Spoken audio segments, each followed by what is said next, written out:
Hello and welcome back to my channel. My name is Eleanor Nichivata and this is going to be my review of Small Gods by Terry Pratchett, the 13th book in the Discworld series.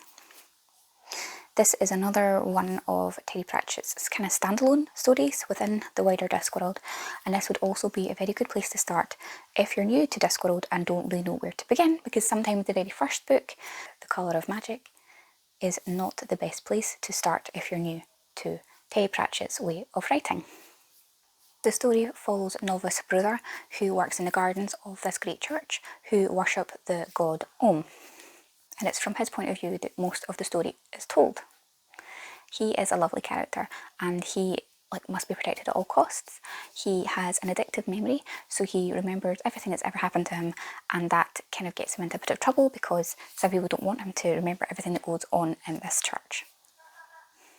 You're also following the kind of point of view of the god Om, who is referred to this as a kind of small god because something happened a couple of years ago and he is now on the Discworld, on the earth, in the body of a small tortoise.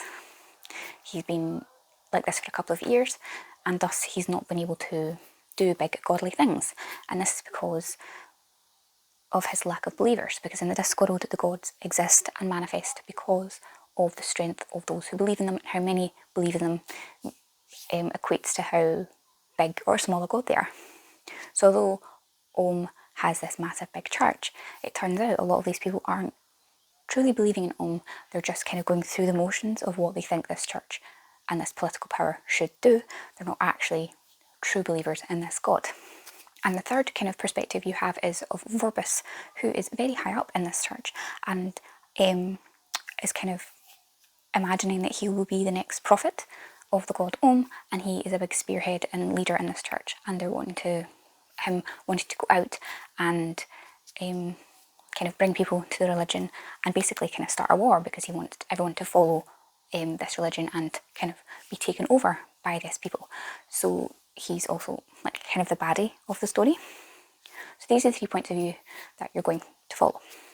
But overall, when you look at it in retrospect, it's not a very big plot story. So much of the story is just kind of conversations and dialogue and things happening. And overall, the only character who really does fundamentally change is this god Om, who experiences humans and how they live and how they treat each other on the ground, and realises that what he does as a god, he's been doing bad by them, and that there's more to life than what he's been doing. It's just all about the relationship between God himself, the believers, and how organised religion kind of works. And as a Christian myself, as someone who is religious, I didn't find this book offensive at all. Terry Pratchett has a really brilliant way of social commentating on things and having little jokes and jibes and really having a wider discussion about these things without mockery. It just opens up the conversation that a lot of religions, and even within my own religion, there's a lot of corrupt people and who are twisting the religion to their own end and not because of their actual fundamental belief, and they're leading people astray. Because Vorbis's kind of scariest trait is the fact that people kind of become like him instead of following their god. The main drive of the story is them going to this other kind of town, this other kind of land, and they're trying to be like missionaries and want this town to surrender so that they can come and be taken over by Omna and their religion with their god Om. And things don't go quite to plan because this country doesn't do religion like this. They are very big on their philosophers and their kind of perspective on philosophy and what that means. It's just really great fun and creates some very interesting characters. And the whole way through this, novice brother doesn't really change. He learns and grows and moves up in the church himself, but his fundamental belief in being the only person to actually believe in his god is a very driving force for him. But at his core, he doesn't really change. But the change you see in the god Om is what's really interesting, and it's just a great commentary.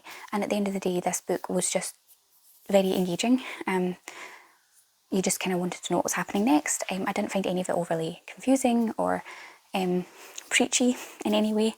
It was good fun. I love the way Terry Pratchett incorporates technology and things like that, and the different cultures that you meet in this book. are all just very interesting, and you just get such brief glimpses of them, and it's great. This is one of the kind of standalone books, as I said, and probably the only characters that you'll meet elsewhere in the Discworld is Death, who makes an appearance in this book. He's in most of the Discworld books, I believe. The only kind of other character who will make an appearance is in another Discworld book is the character of Lucy, who has a very small background role, but very important role in this book, Small Gods. And this is the 13th book in the Discworld series, and in the 26th book of the Discworld series, The Thief of Time, he has a much more prominent role, and you learn little snippets of this character in Small Gods, and this is more about that snippet, and it's fantastic. I read this years ago. This was my kind of first full-length kind of Terry Pratchett book I read, probably 10 years ago now. And this is me now filling in the blanks, and to go back and see the kind of pull through of these characters and how clever it was and amazing that Terry Pratchett was able to do that. He's got hundreds and thousands of characters in this vast world with multiple kind of spanning years, I should say, and histories and things, and it's just so detailed and everything pulls through and interconnects. It's just amazing seeing that picture and growing with it. So yes, if you couldn't tell already, I really, really loved Small Gods. I thought it was a great book in the Discworld series, and I feel like it worked really well as being a standalone, and I'm interested to see what you think of it. If you've read any Terry Pratchett book, or if you've read Small Gods, I'd love to know what you thought, and if you would maybe consider this being your entry point to Discworld.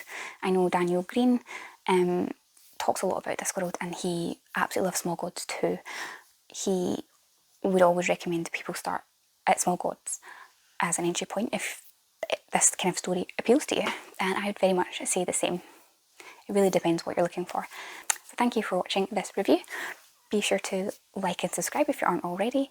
I'm aiming to still read one Terry Pratchett book at least every month. I might read more than that, but that is the aim, because it's my aim in the next year or two to have completed the Discworld series.